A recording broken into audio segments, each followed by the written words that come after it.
Assalamualaikum warahmatullahi wabarakatuh. Saya saat ini akan membahas tentang konflik PBNU.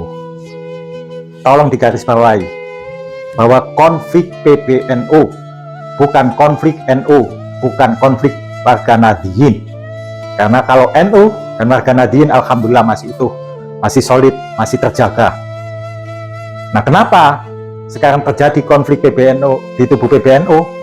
Ini karena PBNU sekarang sudah banyak dianggap orang melenceng. Saya masih ingat tahun 1984 di Asem Bagus Situbondo, ketika Gus Dur atau Kiai Haji Abdurrahman Wahid untuk pertama kalinya terpilih menjadi Ketua Umum PBNU atau Ketua Tanfidiyah PBNU, menjelaskan bahwa NU harus kembali ke Khito 1926. Kembali ke Khito berarti kembali kepada garis perjuangan, pada dasar organisasi yang fokus untuk perjuangan dakwah, keagamaan, dan sosial, dan menjauhi kegiatan-kegiatan politik praktis. Itulah kenapa Gus Dur saat itu menjadi tokoh hebat dan sangat populer di seluruh Indonesia, bahkan kemudian dunia. Ini karena kehebatan pikiran Gus Dur yang visioner dan yang mampu mengembalikan organisasi keagamaan Islam terbesar di dunia ini, yakni NU kembali ke Khito 1926. Jadi kalau kemudian NU sudah diseret-seret ke politik praktis, maka pasti kualat, pasti akan terjadi kekacauan. Karena organisasi ini didirikan oleh ulama-ulama yang hebat, karismatik, dan sudah selesai dengan persoalan-persoalan duniawinya. Tokohnya misalkan Kiai Hasyim Asy'ari, Kiai Wahab Hasbullah, dan Kiai Haji Bisri Samsuri. Hadratus Syekh Kiai Hasyim Asy'ari, ulama pendiri Pondok Pesantren Tebireng tempat saya dulu menimba ilmu agama di sana. Ini tujuannya sangat mulia mendirikan NU ini. Makanya jangan diseret-seret NU sekarang menjadi maklar-maklar politik Jokowi. Jangan diseret-seret NU menjadi maklar-maklar politik Zionis internasional. Kualat.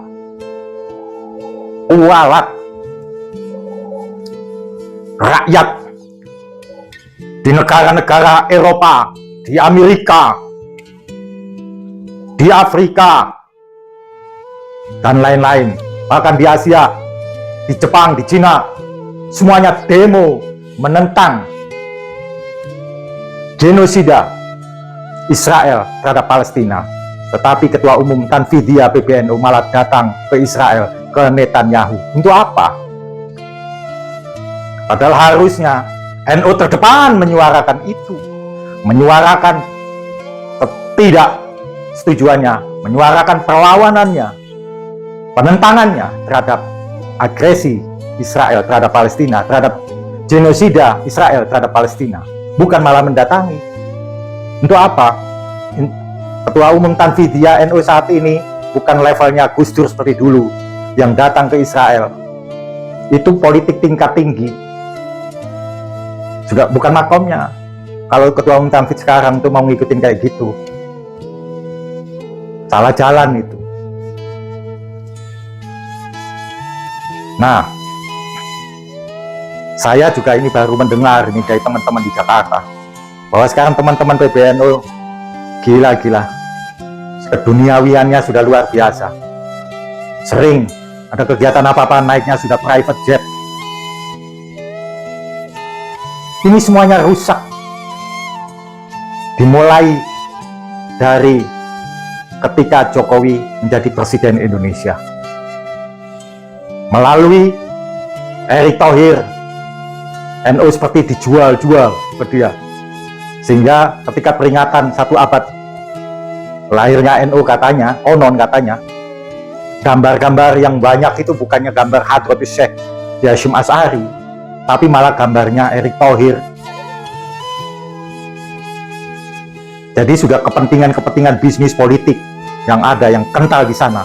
Ditambah lagi Jokowi melalui Bahlil Lahadiah menawarkan perizinan tambang. Wih, ini malah dasar lagi konfliknya di PBNU. Konflik kepentingan bisnis. Bukan perjuangan keagamaan, bukan perjuangan kemasyarakatan, tetapi bisnis, cuan. Maka gegerlah, berbenturanlah antara ketua umum dengan sekjen, ketua umum Tanfidiyah dengan sekjen, ketua umum dengan Rais Am, Dewan Suriah, dan sampai kemudian Dewan Suriah memecat ketua umum Dewan Tanfidiyah dengan batas waktu 3 hari untuk segera mengundurkan diri. Dan setelah batas waktu 3 hari tetap nggak mau mengundurkan diri, menolak untuk diturunkan.